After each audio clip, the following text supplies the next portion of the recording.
Thank you.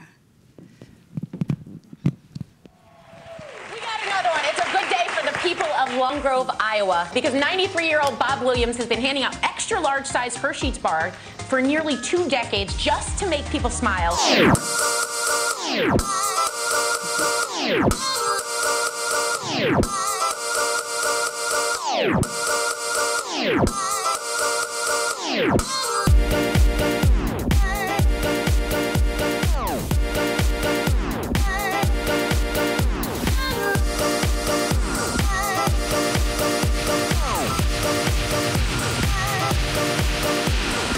Introducing the Reseach candy converter. Instead of cash, you put your unwanted candy in there. The machine will swap it out for a Reseach instead. If only there was a place nearby you could get one of these.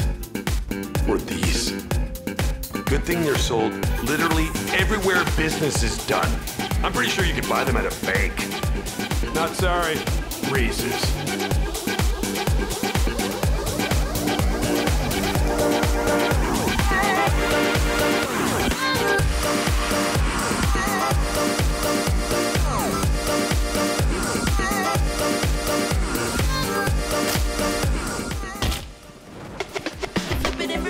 Is your primitive been wed yet?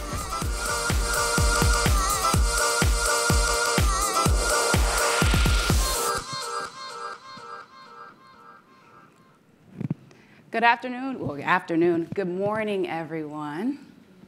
Good morning.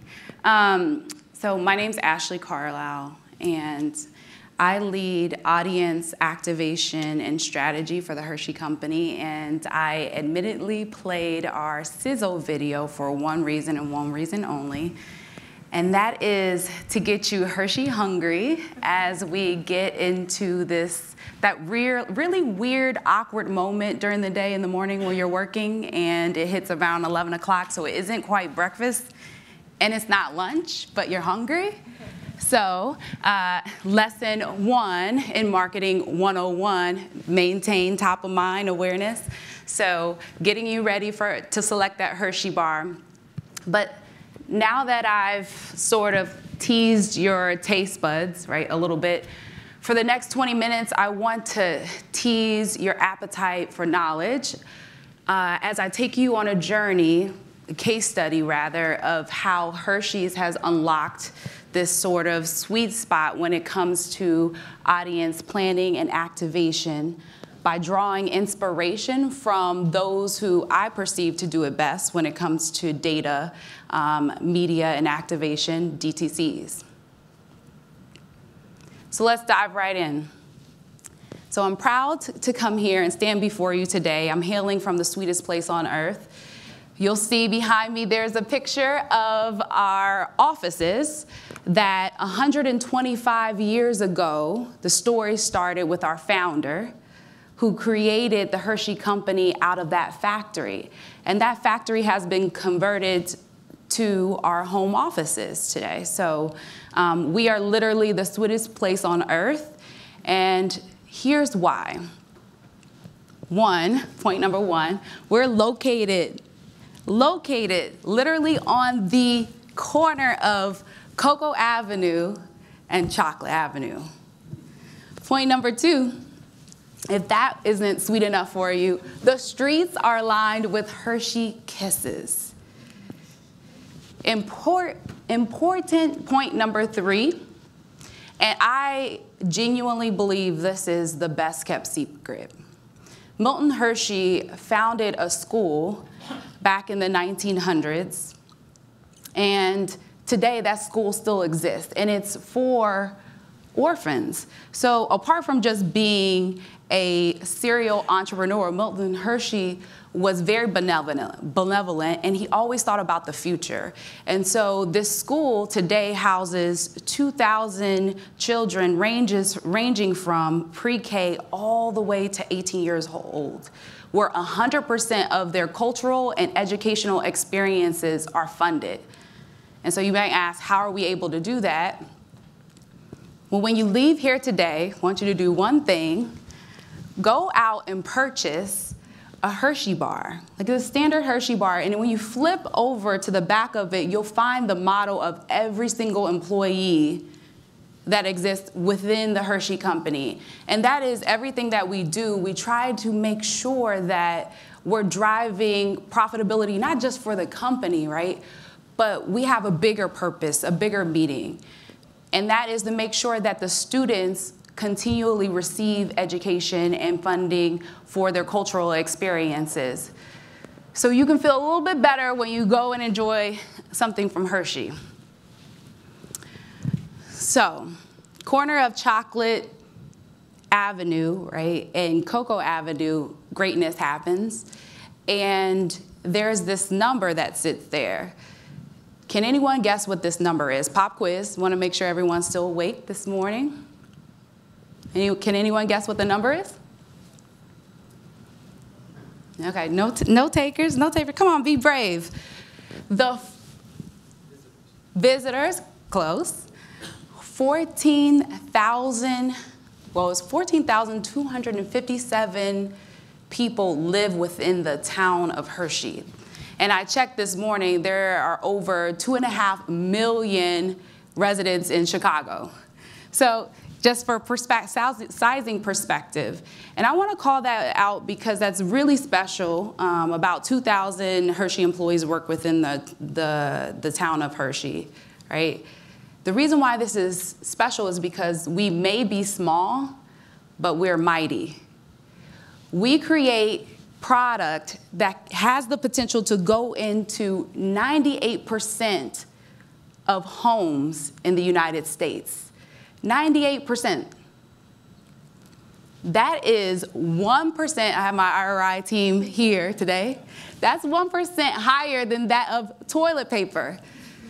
So like everybody, let that sink in, people. 1% higher than toilet paper. Look around to your left and look around to your right because there's about 100 people in here, and that means that 1 or 2 of you have decided to buy a Hershey bar instead of buying toilet paper. Some people call it disgusting, but I call it loyalty, baby. So that translates into 123 million homes in the United States, about 250 million individuals. And for me, that means billions of basket data that I can analyze. Yes, billions. And so how many people here have seen The Matrix?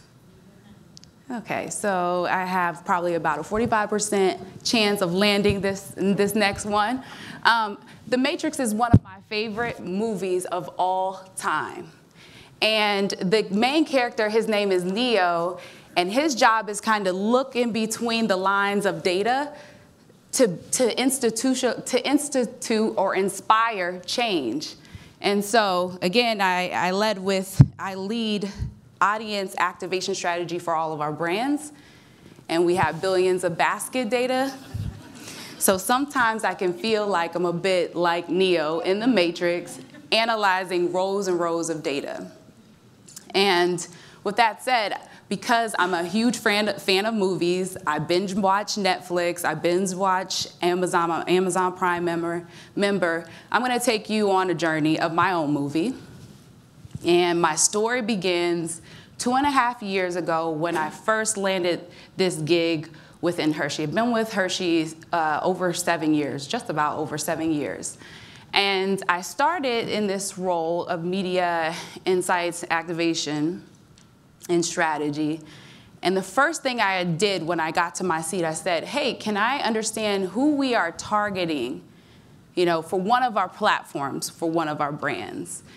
And imagine my surprise when I read the description of the audience, and then I looked at literally what are the triggers we're selecting within YouTube on who we are buying.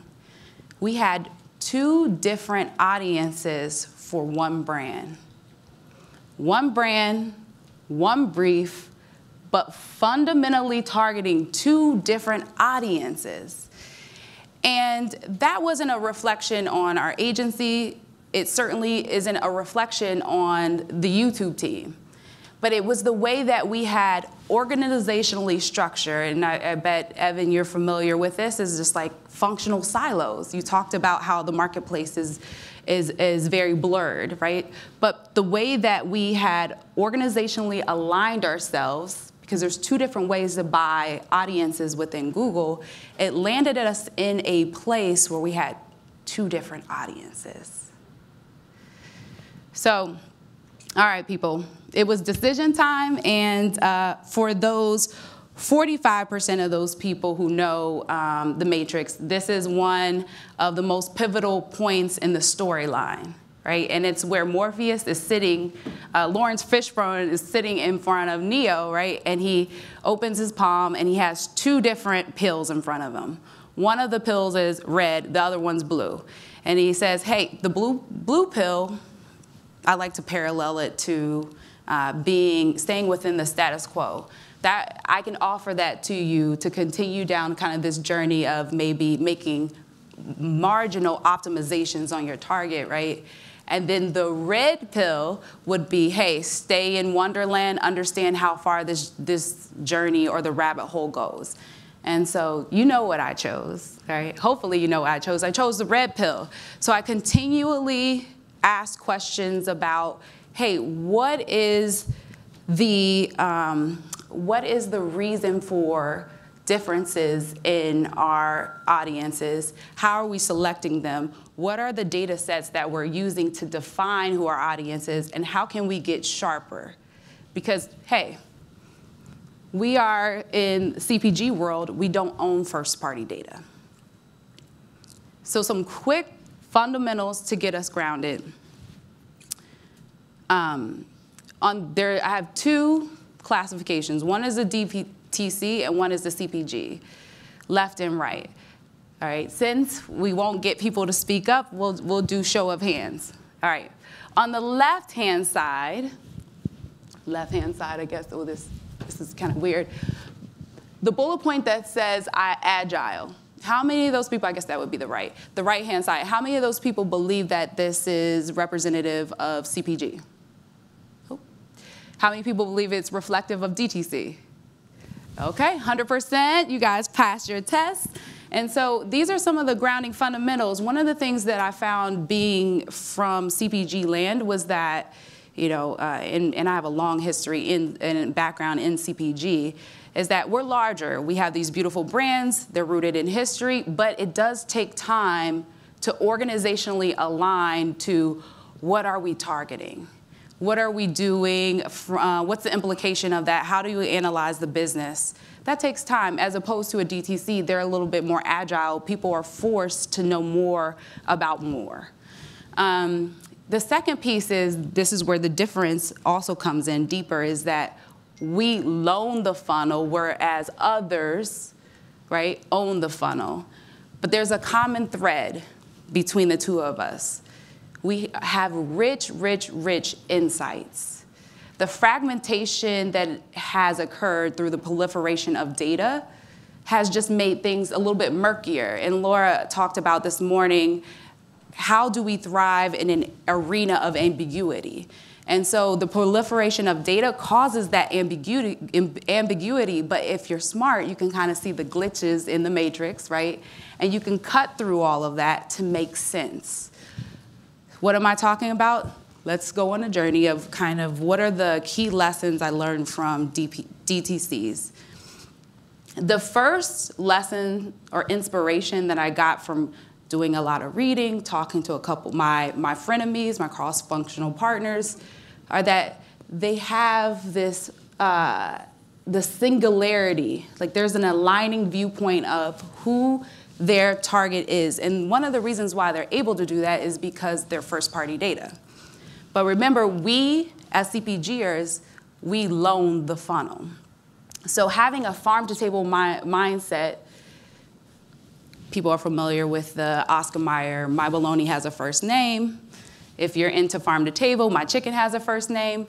Well, this is the mindset that helped me cut through the ambiguity to make sure that hey, if there's one of me and I have 100 marketers and I have 17 brands that are being activated in the digital landscape, how do I ensure that we have a singular view of the marketplace?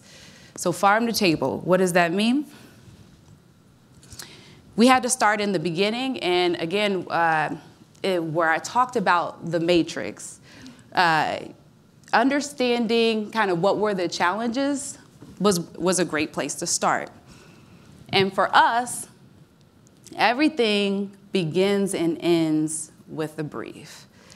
The second glitch that I found in the matrix was activation. So these two were the high-level problem areas I was finding when we're activating in a digital ecosystem, again, that's highly proliferated, highly fragmented. So starting with the brief, right, I would sit down with my marketers, and the first question would be to them, to us, the media team would be, how big is my audience? So I kicked off the conversation with the point that everyone, we have a product that nearly almost in the US, everyone has tried. So everyone on my marketing floor wanted to target someone who wanted to have a target in Facebook, in YouTube, that could potentially be 250 million people. But is that truly the right thing to do when you're balancing how to buy, right? The fundamental constraints of buying with your budget, your frequency, your reach. And you know that your household penetration for some of our brands are 10%, 20%. So I had to add a level of rigor that was never brought to the table before. So I blew up the entire process, starting with that question. Can't ask that question anymore. But the key change that happened within our process was going from a new lens, and that lens was being audience first. And I'll explain to you what that looks like and what that means. But audience first and not campaign first. Not how many people am I buying, not, hey, my campaign launches September 1st and should end October 31st. Audience first, who are we seeking after? This is a super, how would I say this? I would describe this as deceptively simple illustration of the marketing funnel.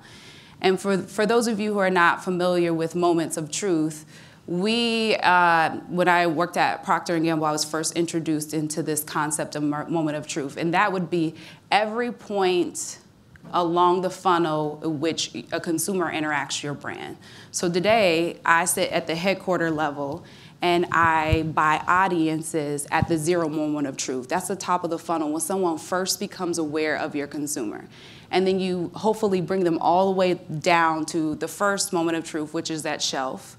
Evan outlined kind of the retail landscape. And the second moment of truth is kind of when they get home, they open the product. Is it what they expect? And the third moment is that ongoing CRM relationship. So having worked in all of these, I used to be in global consumer insights. I've worked for 8451. I have spent time also, actually here in Chicago. This is my backyard. I'm from Cincinnati. Spent time on the Walgreens sales team for Hershey at the second moment of truth.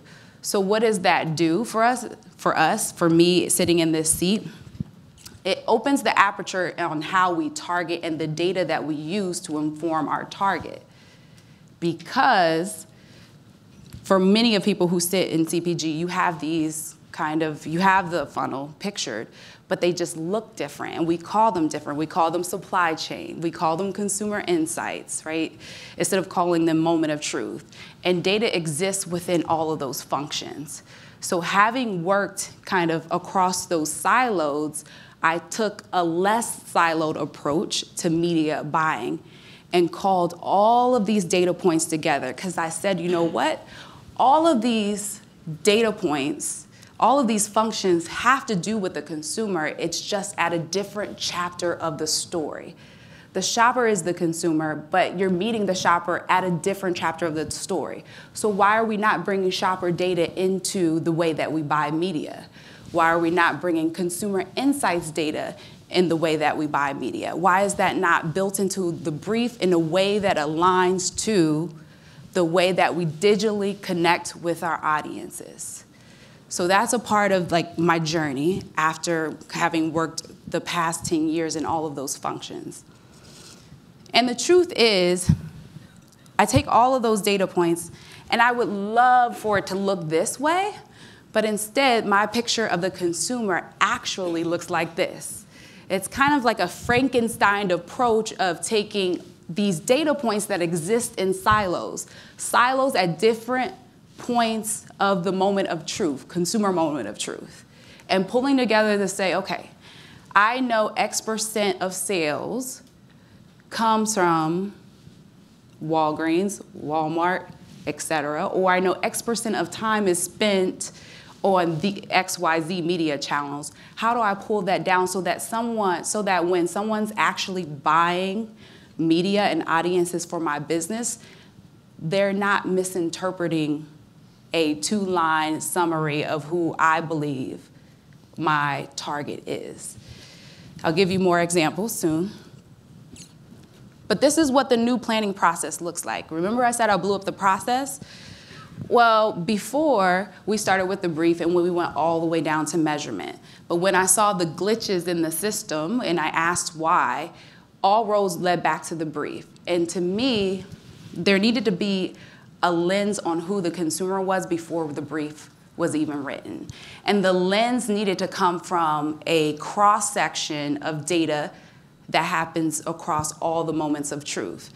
And so my team and I now put audience insight first, and we take all of our marketers and key stakeholders through the varying data sets that we have. This is just a cross-section example of the data points that we have. And again, this is deceptively simple, but the work that we've done has been meticulously curated to inform who we're buying across this highly proliferated digital ecosystem. The second learning point is about the sweet spot unlock. And what do I mean? I'm not talking about like the perfect golf swing. I'm not talking about the magic that happens when you put chocolate on chocolate on chocolate. Nope. I'm talking about the magic that happens when the intersection of these 3 concepts happens. So you have your connected view of the consumer, where you're bringing in multiple data points. You're also pairing in media technology, and for many of you, that's table stakes, right? But that could look like a DMP, a DSP.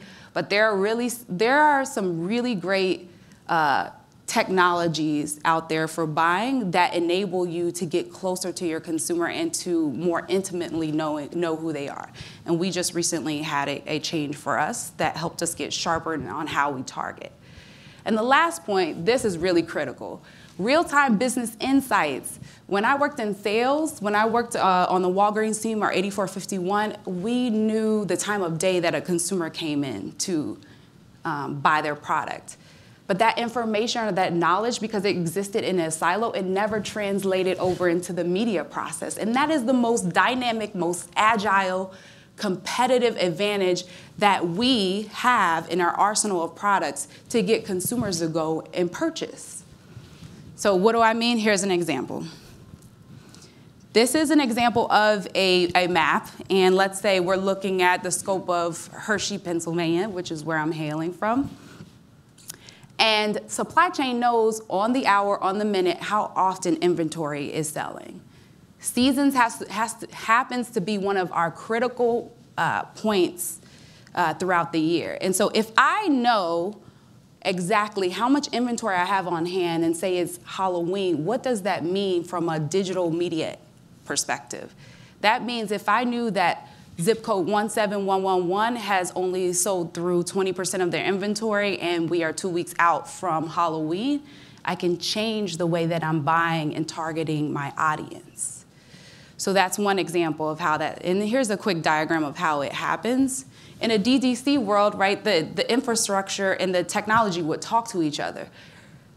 But we don't have that infrastructure. So that literally looks like me going to supply chain, going to the CVS or the Walmart team and understanding that information and setting up an automated process. So it takes time. I'm going to be honest, this is difficult. So this is the last point that that brings me to how do we sing from the same song sheet. Again, I led off with like, we're a historical company, we have entrenched habits, and the conversation about everyone with a mouth. How do I, if there are 100 marketers and one of me, how do I get everyone on the same page? Well, you kind of upskilled your organization to understand basic media fundamentals. But what I'm really going to talk to you about is the new briefing framework. So on the left-hand side, you'll see kind of what I've outlined as high-level buckets of information, or high-level, I would say high-level signals, questions that give you signals. One of my favorite, being from Dunnhumby or 8451, is what else is my consumer buying? If I know that, that lends me to what signals I should be using in my target. So if it's Hershey's six-pack and I know that they're also buying firewood, they're buying marshmallows, and they're also buying graham crackers, that should be a part of my target. And so all of that information gets classified in these high-level buckets. This is oversimplifying it. But what that's led us to is walking away from these high-level strategic target marketing description written in prose.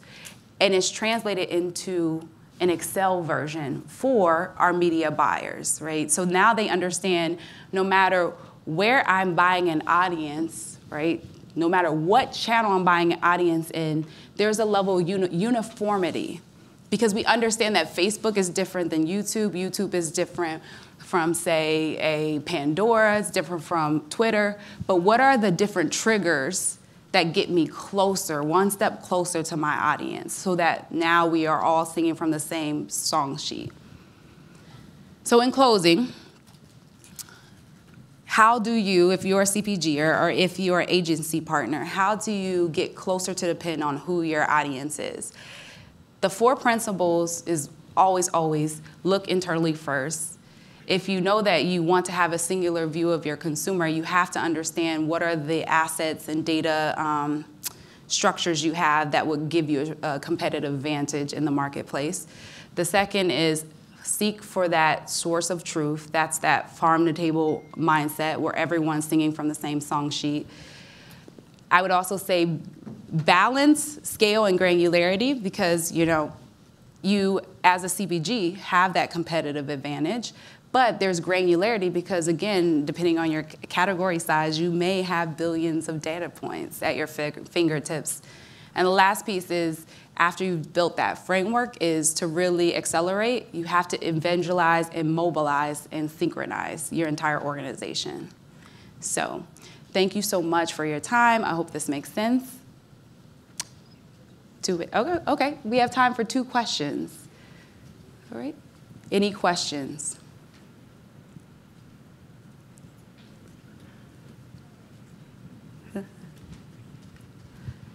Thank you, Ashley. I'd be interested to know a little further downstream from this process. How have you defined success? How have you measured that? Like, what are the Right. either KPI that you're looking at, or what are the things you're using to guide that process? Right. So there's 2, right? The one that everyone's most people in here are familiar with are like your MMM, your marketing mix model. What I dig into, okay, from the time that I initiated change within a brand, how has that effectiveness changed? So I am looking at effectiveness from a traditional, but as you guys know, that takes time to read. The second one is now my director has really kudos on his end, has hired a data scientist, right? So it's not perfect, but we will look at sales within kind of a retailer that we get real-time data from, and we will marry it with the change that has taken place to see if we're having an effect on the target. And then there's some of these data technologies, like let's say the trade desk, also have the capabilities to read purchasing behavior and overlay it with exposure. So those are the 3 ways we read success.